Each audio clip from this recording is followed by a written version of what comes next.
Hi everyone, welcome to Travel Massive Hoi An and Da Nang chapter. My name is Natalia, I'm the chapter leader and I'm also a co-founder of Secreted Experiences. In our chapter, we didn't want to do another COVID talk, but we decided to create a series of workshops where we can invite different specialists to share their knowledge with others. And our first workshop is on digital marketing tools to grow your audience. Please meet our first guest speaker, Edwin Merino. Edwin runs a company called Merino Marketing. He has a team of marketers and developers. They mostly provide Instagram-focused marketing and e-commerce web development services. If you guys have any questions, please use the chat box for them, and Edwin will answer them at the end. And now over to you, Edwin. Hey everybody, welcome to Travel Massive's workshop. This is the Digital Marketing Tools to Grow Your Audience workshop. I'm Edwin Marino, and this is actually a pre-recorded intro because we actually lost the first part when we did the live webinar. So this is just a pre-recording. You'll notice I'm wearing a different shirt later on, but let's just dive right in. Now, these are some headlines that I wanted to highlight to get things going, to emphasize that a lot of people know things may never go back to the way they were. So we can't really know what we can do, but we'll explore some ideas here as travel may never be the same. Some things that we can say for sure is that it may never be the same. Nobody knows exactly what to do. You know, we can all just kind of share in ideas and try and figure things out as we go along.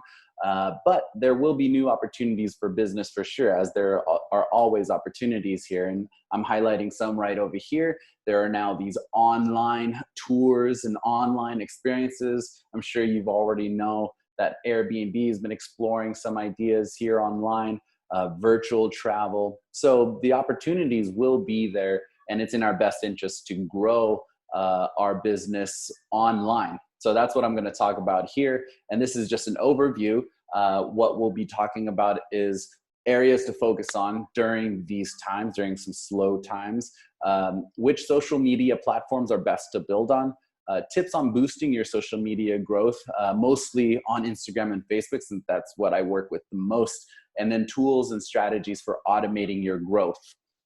So first of all, who am I?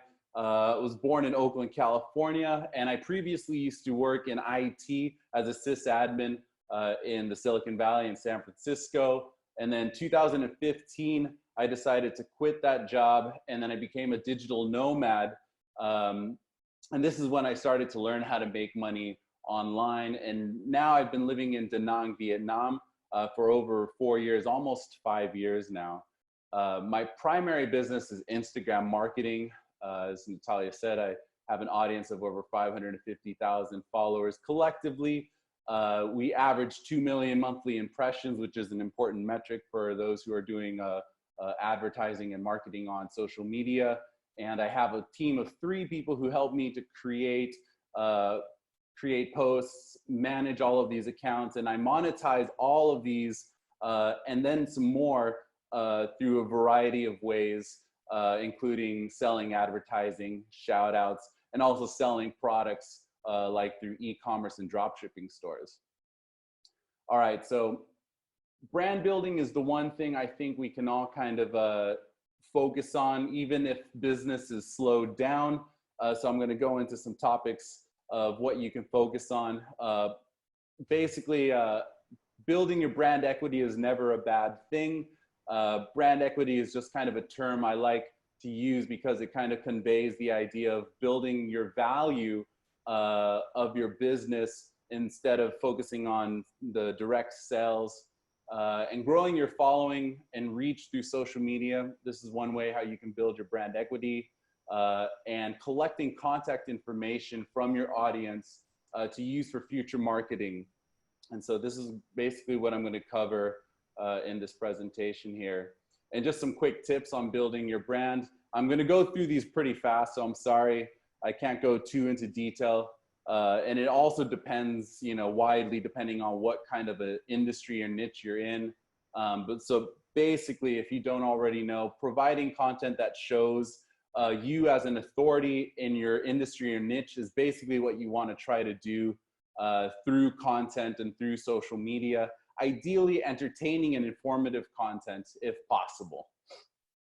All right, and the more content you share, the more attention you'll receive. So this basically just means the more you can post, the better for your business. But that requires a lot of work, and I'll share some tips on what tools you can do to kind of save you time. And yeah, so basically leveraging tools and systems to make it easy for you so that you can remain consistent with posting. So this is what I'll cover. All right, where to grow your audience. So there's all sorts of social media platforms, and I found these statistics here. I tagged the source down at the bottom there. This is pretty important to know. So at the top, you can see Facebook. The average amount of time people spend on Facebook is 58 minutes, almost 1 hour. So out of about 2 billion active monthly users, everybody's spending at least 1 hour on Facebook, and that's huge. Instagram is number 2 with 53 minutes. Now they have a much smaller audience, but 800 million people is a lot of people spending a lot of time there. So, and YouTube, of course, averages 40, which I find interesting. More people spend more time on Facebook than YouTube. I tend to watch a lot of YouTube videos, but this is just good to know. This is basically, if you can try to build your audience through these platforms, you'll definitely get people's attention if you can create a good content strategy. And then Pinterest averages about 14 minutes with about 200 users, primarily in the US. And then you have Twitter with just 1 minute and LinkedIn with less than a minute. But that doesn't mean it's any bad. I mean, for businesses, LinkedIn is great for business networking. So here's a little breakdown of what how I see each platform and things to consider. So Instagram is really great for getting people to kind of fantasize about where they would like to be, which is why Instagram is great for travel kind of accounts, photography, fashion, and personal brands. It's great. And with the help of tools and systems, it can actually be quite easy to manage, which is why I really like Instagram. Whereas YouTube requires a lot of video editing, and you have to either put in a lot of time yourself or hire people to do all the editing. So that's one reason why I like Instagram a little bit better. Facebook, everybody and their mother is on it out daily, so you can't really go wrong. And it's more of an international audience, so you can target people like here in Vietnam. Everybody, absolutely everybody's on Facebook, so it's just good to know. Pinterest is great for SEO purposes. That's just the way the website is programmed. So if you want to target some certain keywords and you post things on Pinterest, it'll be more likely that people will find you when they search through Google. I'm not going to talk too much about how to build your Pinterest. I do give some tips in the presentation about that, but I put this as the third mention because I like that you can repurpose the content for Instagram. So if you're going to go through the time to design some posts for Pinterest, you can easily use those posts for Instagram with a few modifications. YouTube is great for long-term brand building. It's also great for SEO because people use YouTube as a search engine whenever they want to look up information. And you can potentially monetize it through advertising. If you get, 10,000, 20,000 views, you'll start making some money from those videos. So you can diversify your income streams that way. LinkedIn, as I just briefly mentioned, is good for business networking. It's more B2B focused. And just it's also good for running ads too, because the cost of ads is way cheaper on LinkedIn than it is on Facebook. So just good to know. All right, so collecting the contact details is a very important part of all of this.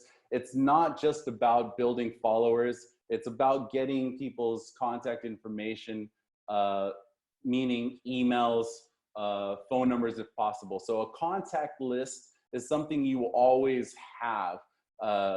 Followers, likes, subscribers, those are all things that you have no control over. Instagram and YouTube are notorious for changing their algorithm, and all of a sudden, 10,000 people were looking at your posts and liking your stuff, and then it's cut down to 5,000, and then it's cut down to 2,000. So you have no control over the content and over who sees it. So this is just important to know. So it's always better to try and collect the contact information of those people who are following you onto your own list. And so this is the what I call a social media marketing funnel. At the top, you have the users, and you get their attention through these platforms, Facebook, Instagram, YouTube. And then through that, you ideally try to collect their contact information. This is a really simplified version of this funnel. In between there, you might have a website, a landing page, but this is the basic concept, what you want to do with any effort you put into it, into your social media marketing strategy. Now, setting up this social media marketing funnel, ideally you'd want to have a WordPress website with Google Tags Manager installed. Google Tags Manager, I can't go too into detail about it, but it's just a really easy way to install tracking on your website. At minimum, you should at least have an email service provider set up, and I'll share with you a few of the suggested email service providers, because they will provide you with a landing page where people can sign up. So Google Tag Manager is something that you can install multiple tracking pixels, and this is important for getting Google Analytics. I'm sure a lot of people know about Google Analytics already. Facebook Pixel, you can install this, and Google Tag Manager kind of puts it all together, and just it kicks off the script just in one shot, so it doesn't slow down your website. And this might seem a little technical, but actually it's quite easy to set up, and I'll show you in a bit. So Google Analytics, just to give you an overview, it just helps track page views and behavior of the users who visit your website, and it can also track revenue and conversions. Facebook Pixel is really powerful for using to create what are known as custom audiences.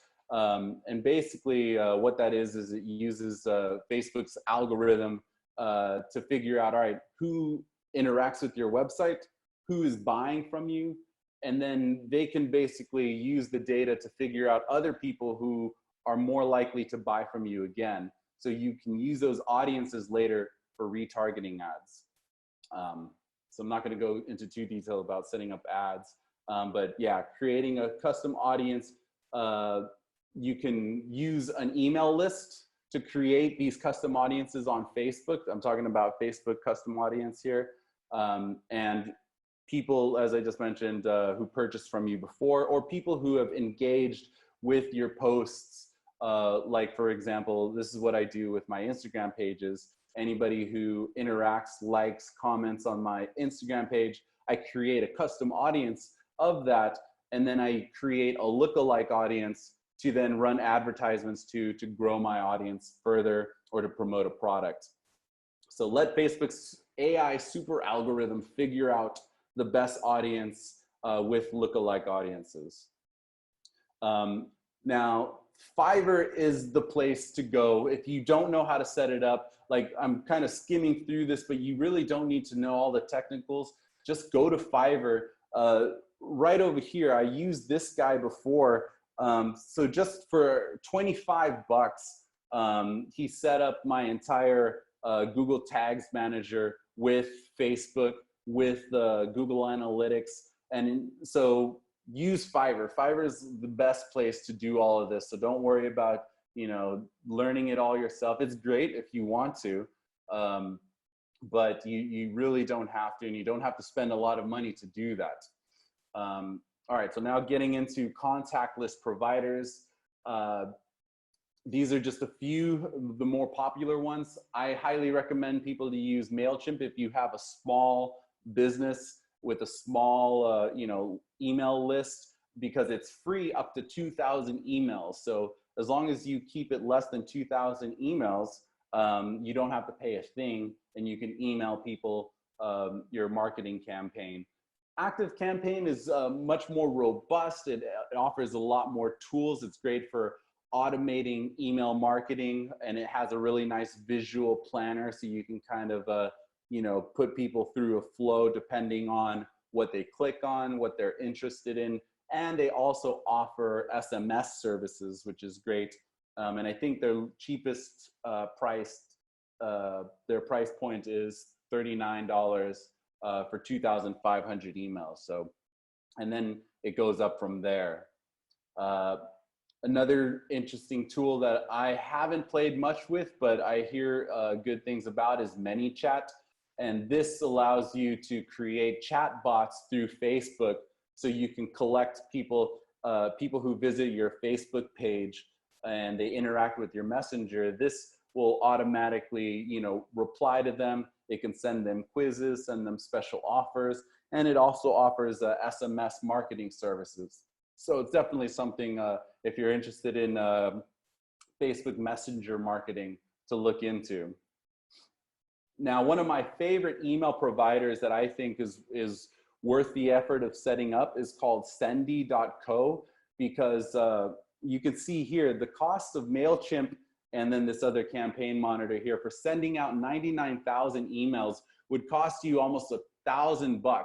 But using Sendy, which uses Amazon SES services, it would only cost you about $10. So it saves you tons of money in the long term if you're doing a lot of email marketing. Now, what Sendy is it's kind of a front end. It recreates what MailChimp does, because Amazon SES is you can configure it, but it's not really friendly for marketers. It doesn't tell you about the click-throughs. It doesn't have a nice graph of open rates. So Sendy kind of makes it really easy to create automated email marketing campaigns, and it's super cheap. It's a one-time cost of $60, but you do need your own server to manually install it, and you need an Amazon account, an AWS account. Again, consider using Fiverr.com to set all this up, and that way you're just spending $60 one time, and then you'll pay pennies on the dollar for doing email campaigns. So that's just a good tool I think is worth knowing. Now, ways to collect contact info on your website. All right, so now I'm gonna go into some plugins that you can install on your website. And this is primarily for WordPress websites. If you don't have WordPress, I'm sorry, I don't really cover. WordPress is just so easy. I highly recommend using WordPress websites because you can install plugins like the ones that I'm about to mention that will easily allow you to create landing pages and opt-in forms. And one opt-in form that I highly recommend if you have a WordPress website is Thrive Leads. And with just a one-time fee of $67, you can install this as a plugin, and then it'll allow you to create really nice conversion optimized landing pages and pop-ups. And then it's just a drag and drop editor, so really simple to install. This is something you don't need Fiverr for. You can just really just install yourself on WordPress. The next highly reputable plugin is Opt-in Monster. And Opt-in Monster's cheapest deal is $9 for just one website, but it's really great because they split test all of their landing pages, and they display to you which ones are the ones that get the most email opt-ins, meaning which people are actually typing in their email addresses into the form. Easy to install, easy to use UI and design. If you don't have a website, that's okay, because most of the email service providers like MailChimp actually provide you with a sign up form, which is just a link, and then you can design it on the email service provider's website and just design it with, you know, whatever offer you have. Sign up for our newsletter, sign up for our special deal, get our special download, and you just send people to that link. So that's what you want. You want to have an email opt-in form, because remember, it's important to try and collect emails, not just followers. Oh, this is a screenshot of what it looks like inside MailChimp to create one of these sign-up forms. So really, you don't even need a website. You just need MailChimp. You go in to their sign-up form, and you can just create something very simple. This is a very ugly one. Don't do this, but you can. And then you see the link up there at the top. You just add that link to your social media page, your Instagram or your YouTube or Facebook. All right, now let's get into growing your following on social media. Now, I'm not going to be able to go into detail about all of the different social media platforms, so I'm just going to start off with Instagram. So for Instagram, you need these 3 basic fundamentals down before you can spend any money, before you should do anything else. And that is to have content that your customers would like to see. Of course, it needs to resonate with a particular audience, and the more niche it is, the better. So that just means, and when I say content, I just mean, you know, nice photos. It could also be, you know, just text. One of my largest Instagram pages isn't really about nice photos. It's just about conveying emotion. If it has a text that just, you know, that really, you know, hits home for somebody, and it, you know, and I've literally just used, you know, my notes on my phone, screenshotted that and posted that, and have some of those posts go viral. So, you know, really it's just the content has to match the follower that you're looking for. Having a profile that expresses clearly what you're about and what people can expect from your page. That's also very important, because people are going to visit your profile and they need a reason to follow. So you have to like have a mission statement, or just in a clear, concise, you know, message what it is that you're all about. And this applies to personal profiles too. You know, you got to tell people quickly, who are you? Why should they follow you? And then the third most important thing is actually hashtags, and choosing a set of hashtags that your customers are likely to follow is a very important strategy. And when I say set, I mean like do the homework in advance and find the best hashtags based on the information I'm about to give you to post on your content. All right, so hashtags are important to reach new people. That's basically how you'll get more followers, because people follow hashtags, and Instagram knows people what they're most interested in, and will display on the Explorer page, you know, which like content relates to the things that they're already interested in. So make a list of about 30 hashtags to test out. And when I say test out, I mean you want to post something and you want to see the results. And if you don't see very many results, you want to switch it out. So I suggest posting no more than 10 hashtags per post. So you get at least 30 hashtags, keep that, and then post 10 on, you know, below the caption, and just see the results, you know, and then just try to keep a record of it, and you reuse the hashtags that are performing the best. Now this is a tool to find some hashtags. If you have no idea where to start, go to all-hashtag.com and just start with just enter in the hashtag that comes to the top of your head. And this will actually generate for you some hashtags. And I think this website actually does a good job with filtering out some blacklisted hashtags, because there are hashtags that are kind of shadow banned from Instagram because maybe people are abusing them, or it's just like against their policies. So I suggest using this website. Try to choose. Okay, so it's really important to choose hashtags, and I suggest you choosing a hashtag that has an average number of likes similar to your own. So what I mean is, what you should do, and this takes a lot of time, you want to look at every hashtag, all 30 of those hashtags, you want to pull up on your phone, and you want to look at the top posts. There's always going to be 9 posts that are top, and then there's all the recent posts, right? They have 2 tabs up there. And what you want to do is you want to get the average number of likes for those top posts. So this is a little tedious, but you'll have to scroll through, jot down the number of likes for each one of those. Basically, you want to focus on the hashtags that are within the range of the number of likes that you are likely to have. So to find your own average number of hashtags, you go to this website that I linked over here, Flanks, and then you type in the Instagram engagement calculator your account, and then at the bottom it'll actually show you the average number of likes you receive for that number for that account.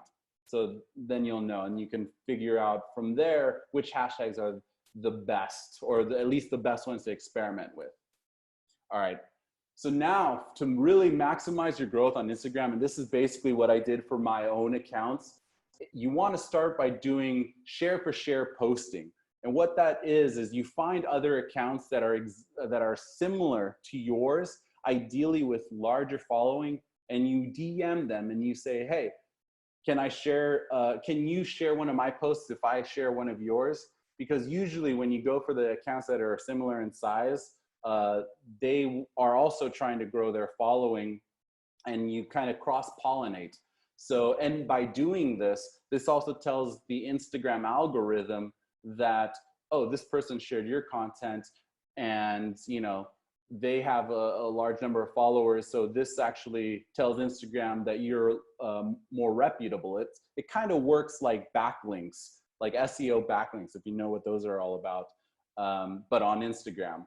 The next important thing to do, which is what I've done before and does cost money, is pay larger accounts to tag, like, and share your posts. So the larger accounts, that's really who you want to share your content, because not only are their followers going to see, but that's going to tell Instagram that, all right, this large account that we see as a reputable account, they're liking your content, so your content must be good too. So, and this is a little gaming the system. You pay them, so but this is very much this is very common. You just reach out, DM them, and say, hey, what are your shout out prices?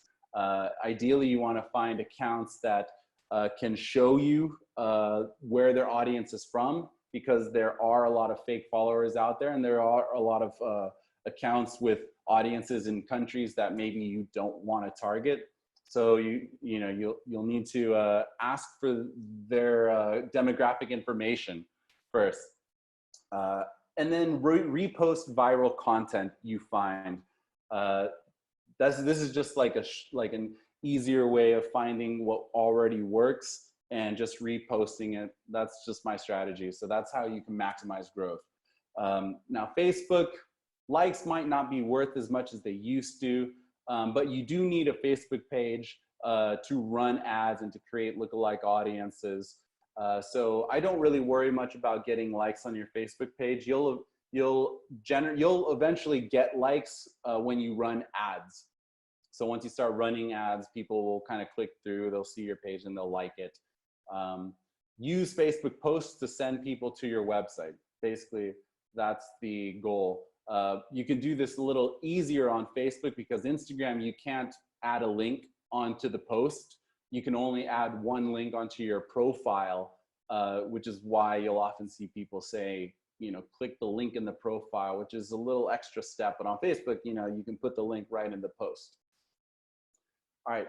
post informative content in Facebook groups to draw attention to your brand. This is a very good way to interact with people directly.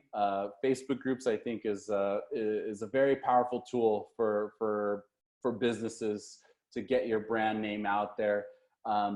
But what you really want to do is interact with customers and ask questions and engage with them, build a relationship with them, rather than just like, hey, here's my product, here's my tour, here's my prices. That's really off-putting, and you want to try your best to build a relationship. All right, so engagement is the most important thing on all of these platforms. It's kind of my point. I like to think of Facebook and Instagram as kind of like a customer relations management tool. And if you look at Facebook's business manager, it's built very much like a CRM. So I recommend using a combination of staff and software to help streamline posts and engaging. And I'll go into detail about the tools to use for that. But I think it's very important to try to have staff help you with all of this, because it's very difficult to do this all by yourself. All right, so now going more into the tools for audience growth. All right, one tool that's available is Creator Studio, which is kind of a relatively new product or tool by Facebook. And this will allow you to schedule posts in advance for both Instagram and Facebook.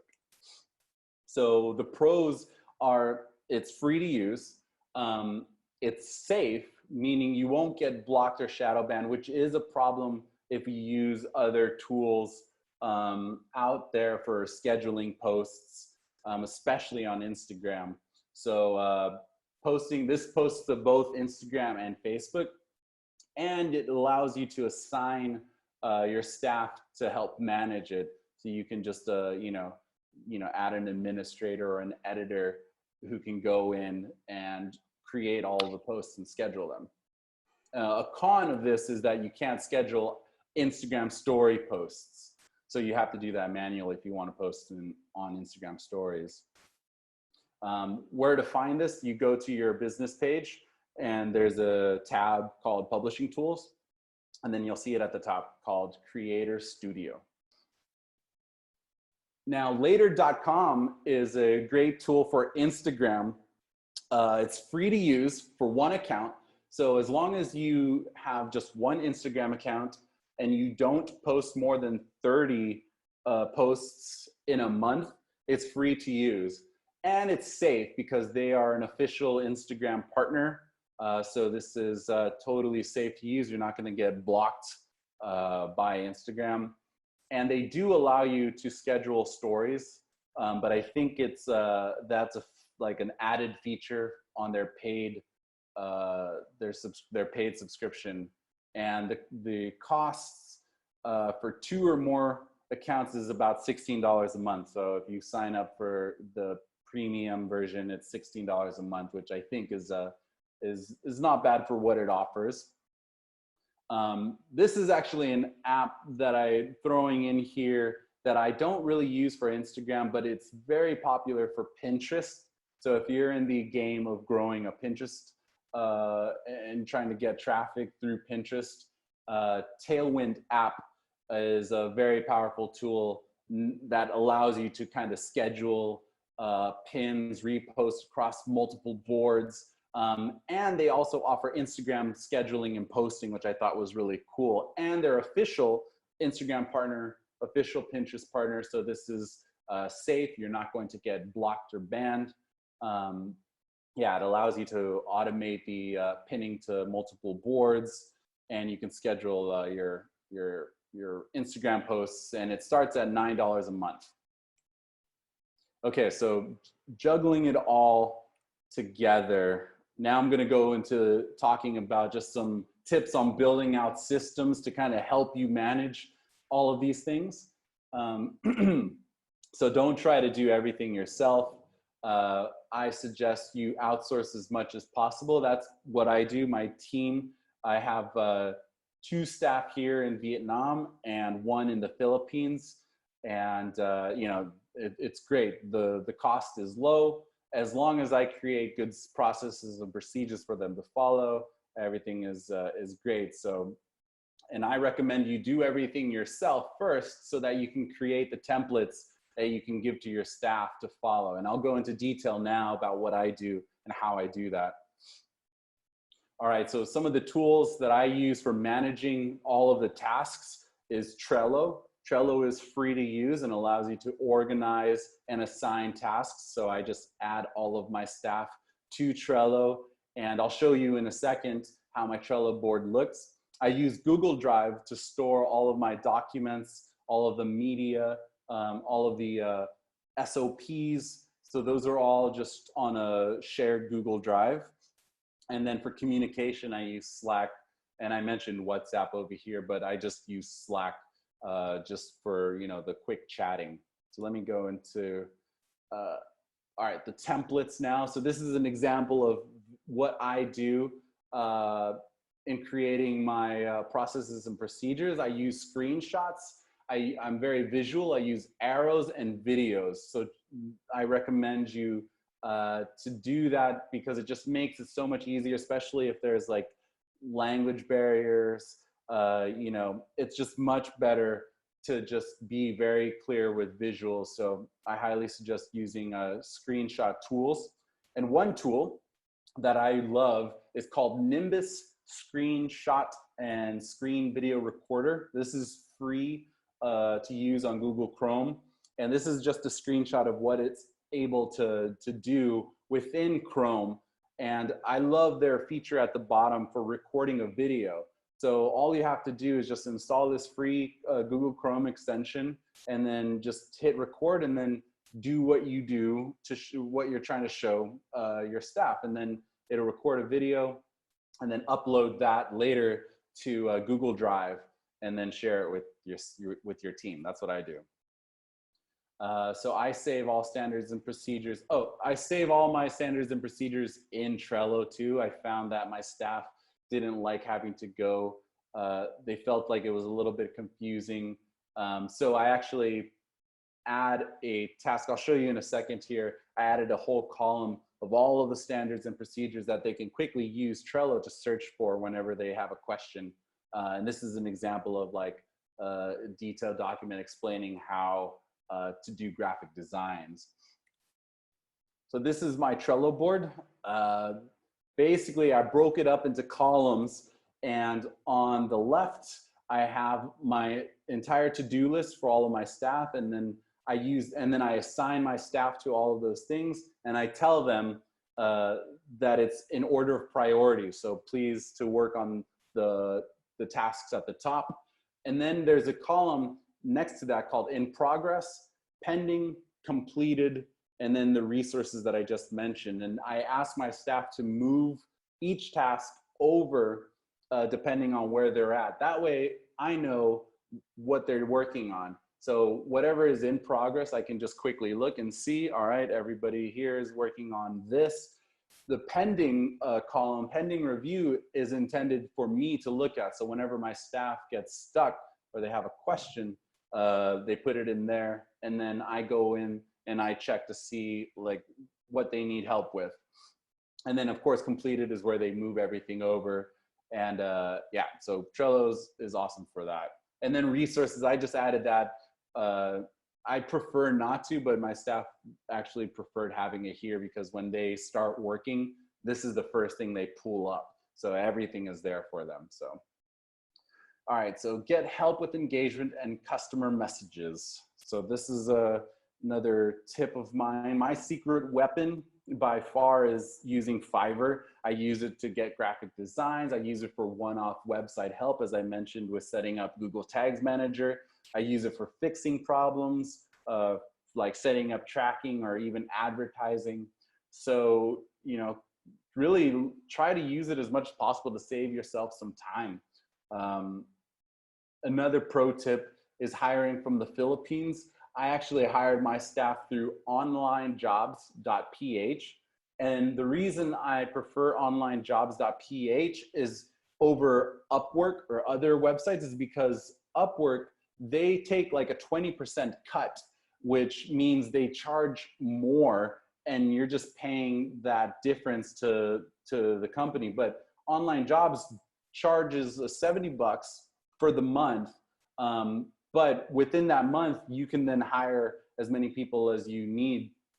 And it usually tends to be cheaper. And then they also offer a time tracking system.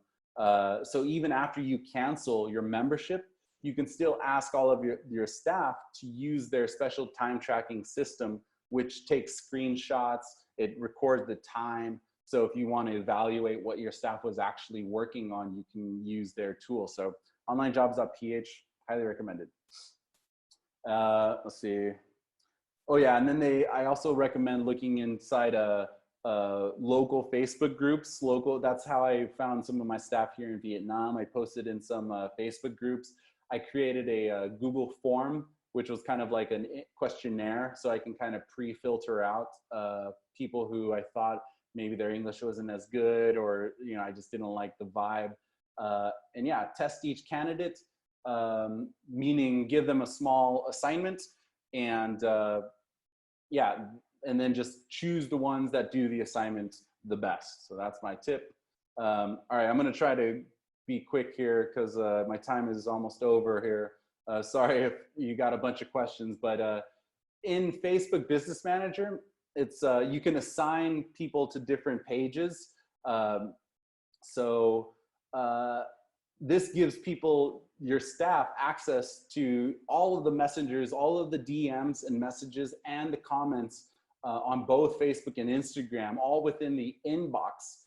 So you just have your staff go through each message, and it even has a little move to done. So this is what I mean by a CRM. Facebook built this out.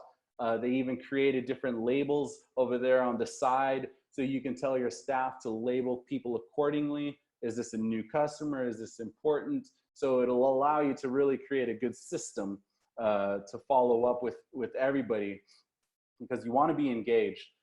Another tool for more advanced, more robust usage, if you have Twitter, if you have Instagram, YouTube, Agora Pulse is a highly reputable tool that allows you to do something similar, but just across like all the different social media platforms. Whereas Facebook Business Manager allows you to do it just with Facebook and Instagram.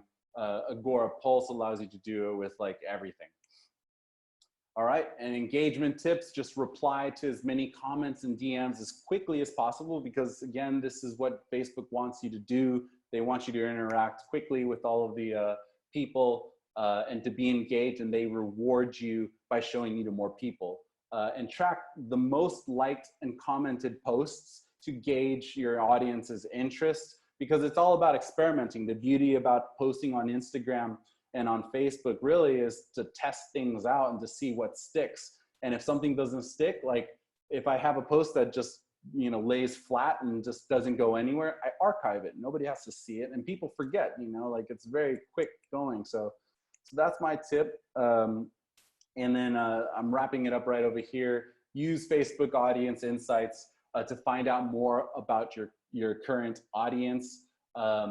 Facebook Audience Insights is within the Business Manager. You can find it there, and they'll give you details about your audience.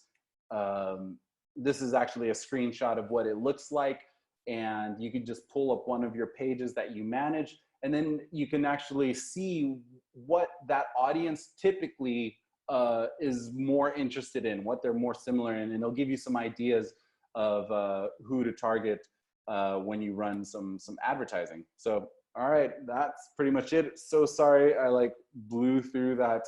But yeah, we'll open it up for some questions. Thanks, Edwin. Well, it was very useful for me personally. I hope for everyone else as well. We have quite a few questions in our chat box, including one from myself, actually, cool. Because, well, I'm sure people want to learn a bit more. Our first question is from Sumit Patak.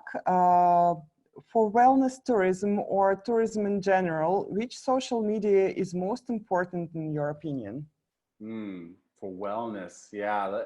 And that's totally, you have to test it out. It's really tough to say for sure. I mean, because I would say all different social media platforms have some of your audience. It's just, your question is probably where are the most people?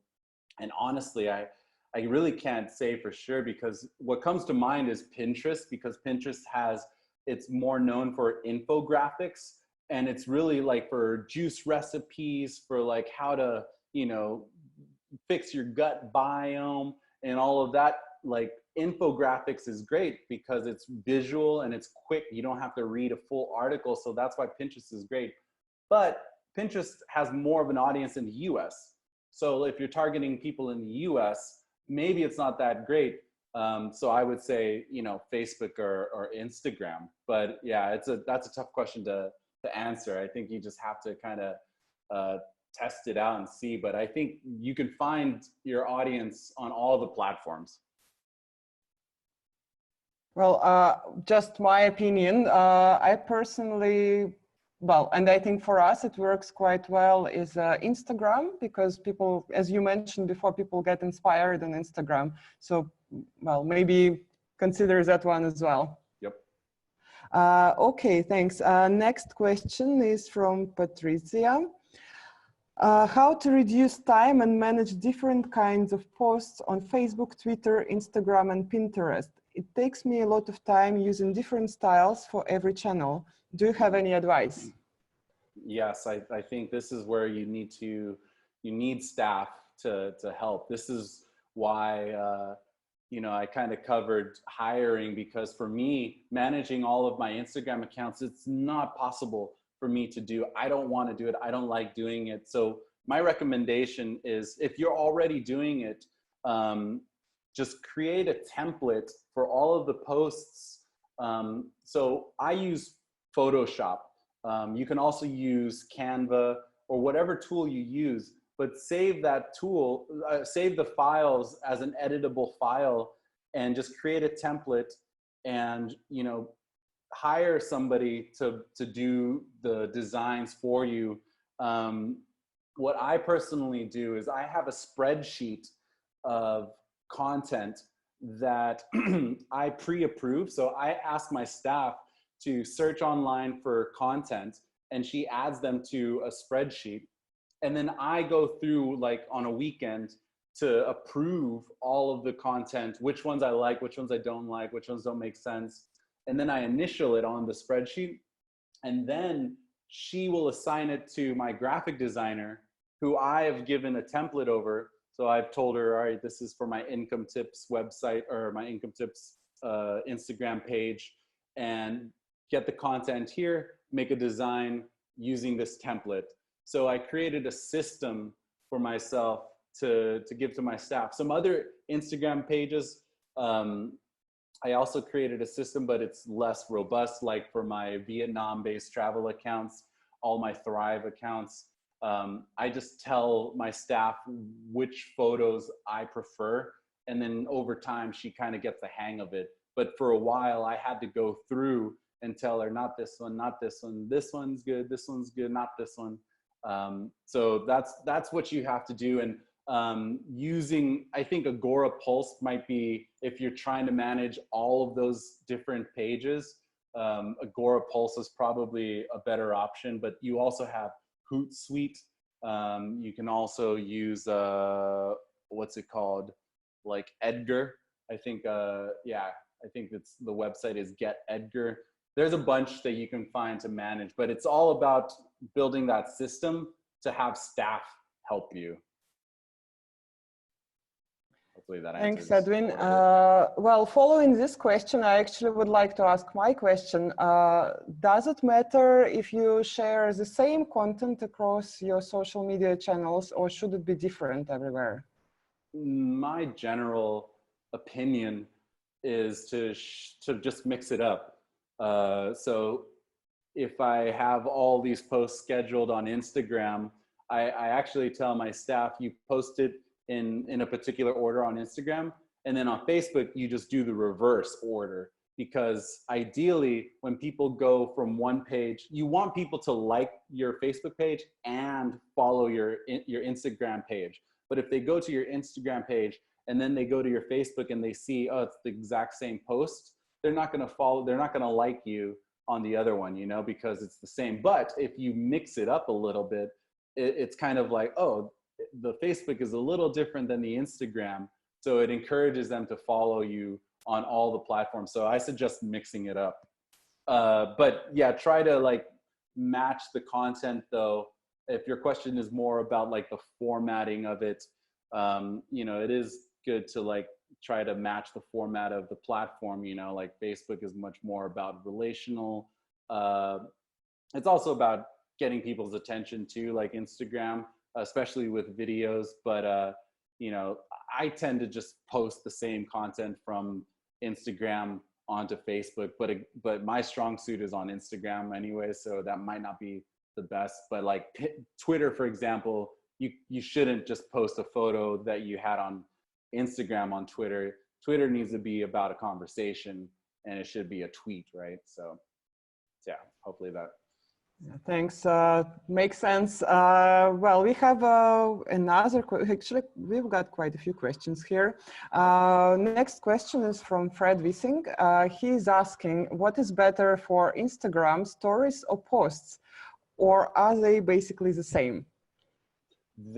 I would say they're different, and they're both important because Instagram stories receives in general less impressions, meaning less people see it.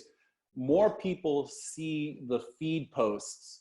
So if I'm promoting a product, like on one of my drop shipping stores, I tend to get more sales when I post it on the feed rather than the stories. But the stories is also kind of like most people use stories like a test. Like you kind of post something and you know, if you have the swipe up link, which you will only receive after 10,000 followers, it's a good way to kind of test out a product. So I usually like to try out a product and see how many people swipe up.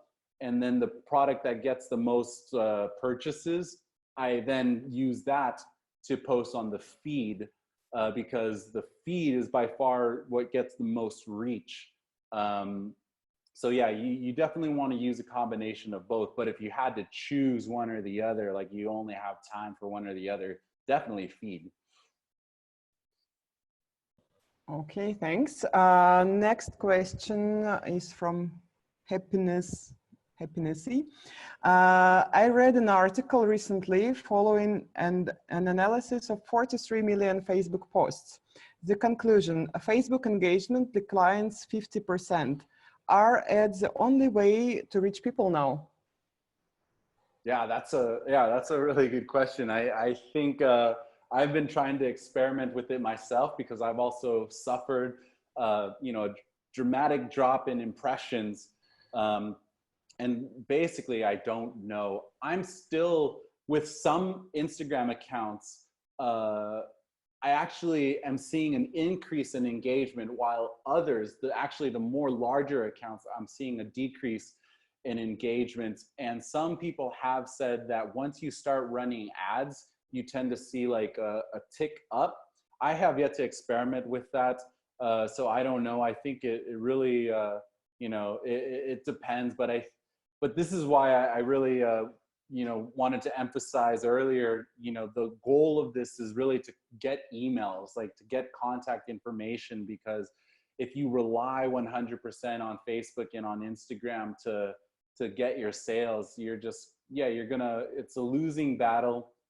But you definitely, you know, want to try running paid advertising. I think in the end, that's what they want you to do, and that's what they'll eventually force us all to do. But it's still good if you have a good product with a good margin.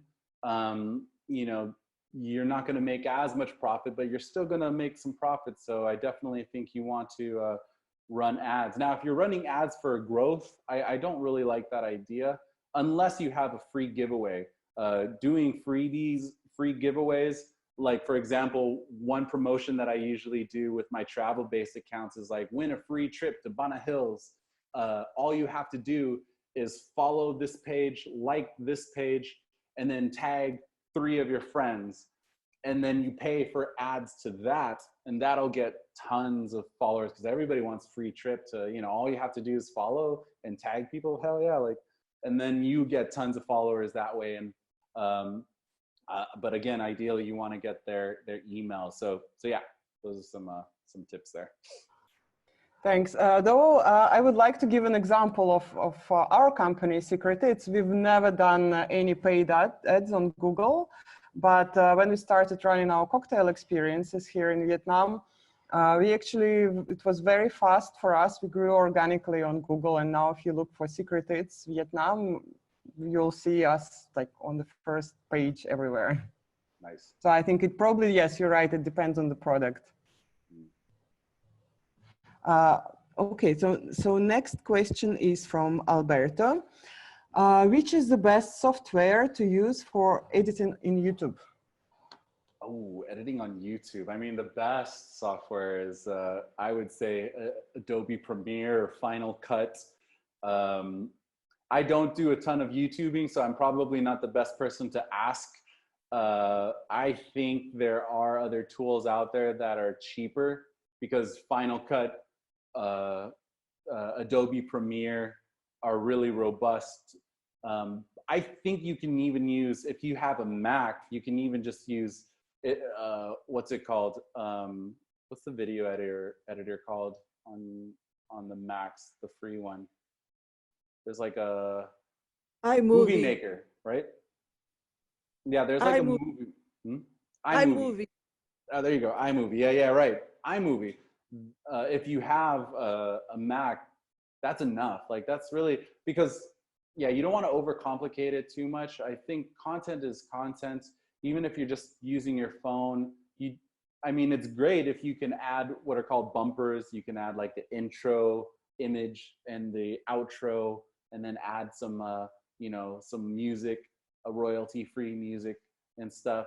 That's all great. But yeah, I wouldn't overly complicate it. What's more important is just the content, meaning like the information that you're providing, or, you know, what it is that you're trying to convey, you know? So yeah, just use iMovie. I think there's an equivalent to Windows. There must be an equivalent. I'm sure if you Google like iMovie equivalent, you'll find it. So yeah. Thanks.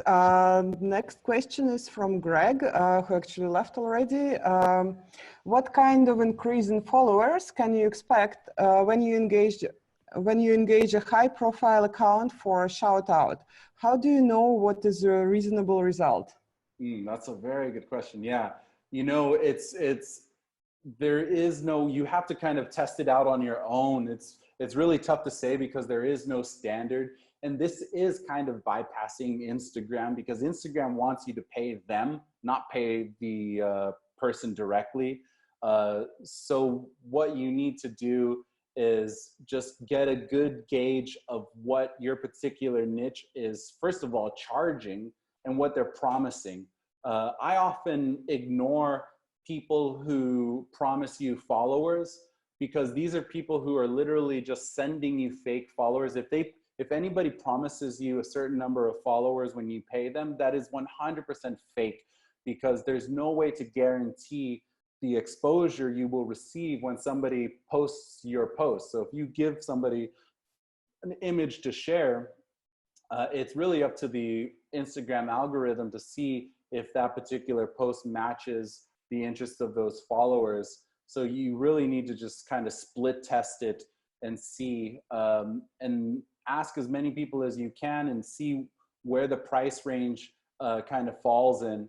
And I suggest using websites like Shoutcart. That's another tool I probably should have mentioned here. Shoutcart.com is where you can find influencers who actually put their profiles up there, and will show you their fee on this website. But keep in mind, this website charges like 20 or 30% on top of that. But it's a good place to go just to kind of see where the prices kind of fall. And yeah, it really just takes you testing. And then after you do the post, after 24 hours, they usually charge you a fee for 24 hours. You ask them for the insights, because they can just take a screenshot of the insights, and that's where you'll see the results, and you compare those results to another post. Thanks. Okay, now we have 4 questions from Alberto. I'll try to somehow summarize it, maybe in a couple of questions. He says, hashtags can also be tricky because sometimes out of the blue, Instagram blocks even very easy hashtags and can block the user. And actually his question is about hashtags. Do you suggest to use always the same ones? And well, I'll ask everything what I read now, and maybe you can answer, give one answer if it's possible. Yeah. Sometimes you use X or Y hashtag, let's say 10, but you are not going to be shown on all. Why? Wait, can you repeat that last one? Yeah, I'm trying to understand it as well. Sometimes you use like certain hashtags, let's say 10, but you're not being shown all. I guess you're not being shown all hashtags. Maybe people cannot find you following all those hashtags, and he asks why. Yeah. So about whether you want to keep the same hashtags or change it up, it is true that Instagram will block some of the hashtags if they're abused, or if somebody's found posting inappropriate content. So this is actually why I recommend you post less. I probably should have said like maybe 5 to 10 different hashtags, because you want to test them out. Actually, if you search, I think I mentioned this, but if you go on Instagram and you search for a particular hashtag, I'm trying to think of one that is for sure blocked, so I can show you guys, or like shadow bans, but I can't think of one right now. But basically, at the top, it'll actually tell you Instagram has limited the reach of this hashtag or something like that. So what I suggest you do before you use a hashtag, type it in on your mobile phone on Instagram, search for it, and see if that message appears at the top. It'll kind of appear like right at the top there. This is not blocked hashtag though. And that's one indicator, but that's not a guarantee either. So you need to rotate your hashtags. I have made the mistake of just using the same hashtags over and over and over again, and I was crushed, because all of a sudden, you know, I think out of the 10 that I was posting, one of them was bad. I think like 10x was like hashtag 10x for some reason was a banned hashtag that I was using. Oh, it's not showing now, but yeah, like you just gotta test it out. And then after you post it, go to your post and look at the insights and see if you received any views from hashtags, because at the bottom, see, like I'm not getting any posts. This is a very new post, but you could see here they show like number of followers from hashtags. You probably can't see it very clearly, but it's on the post insights. So go back, see if you're getting any engagement or views from hashtags. And yeah, it's really anybody's guess though. Nobody really knows for sure. So you just gotta always be like rotating them and just make sure they're matching your brand, you know, like don't just post like Insta good or like all these other very famous virally, you know, posts. Hopefully that answered. the question somewhat. Well, I hope so. We can also recommend Alberto to get in touch with you, and I'll leave your personal email so people can get in touch if they have more questions as well. Well, there is still one more question from him. We still have around 5 minutes, I think, so we can answer that. Is share for share usually free of charge? Is it worth to use a larger account, and how to select the right ones? Yeah, so share for share, I say share for share because I try to get it for free. And that's why I say to try to approach accounts that are the same, because they're likely to do it for free. But really, you want the larger accounts, because that tells Instagram that you're more reputable because this person with the higher followers is sharing and liking your stuff. But those people are for sure, the whole game is like paying for that, you know? So you want the larger accounts. Maybe sometimes, actually what I've done in the past, some people ask me if they can do like a 2-for-1 or a 3-for-1. Like maybe they have half of my audience, half of my followers.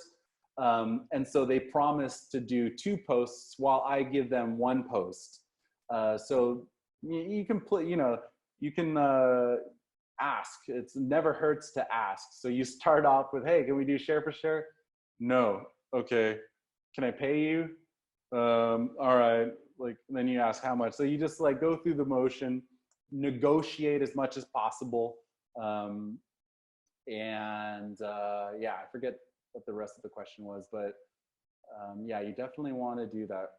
I'm sorry, can you repeat the question? I feel like I'm missing the last part. Yeah, sure. So yeah, the first part was about share for share, if it's free of charge.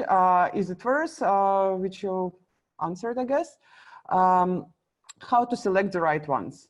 How to select the right ones. So the right ones, that all depends on who you want. What kind of followers you want. Ideally, if you're a business, you want customers. You want the kind of people who would be likely to buy your product or your service. It's really tough to know exactly for sure. The closest thing, the best thing you can do is just find people in the country within the age range of who your customer would be. So I get this question all the time. People contact me asking for, you know, where's my audience primarily from, and what's the age range, you know, and whether they're male or female, because this information is available all on the business insights. So you could see here, this is the countries that my particular audience have. It's US here, and then below that is the age range. And below that is men or women. So you just have to kind of know, you know, are you looking for 25 to 35-year-old men who live in the US? And what you should do is just ask them for that demographic information. Unfortunately, that's as detailed as it gets. But I highly suggest you do that. Don't just look at followers for the sake of followers, because sometimes accounts have just a ton of people from India, and maybe you don't sell anything to anybody. Nobody ever buys, you know, from India from your business. But there is an argument for having followers for the sake of having followers.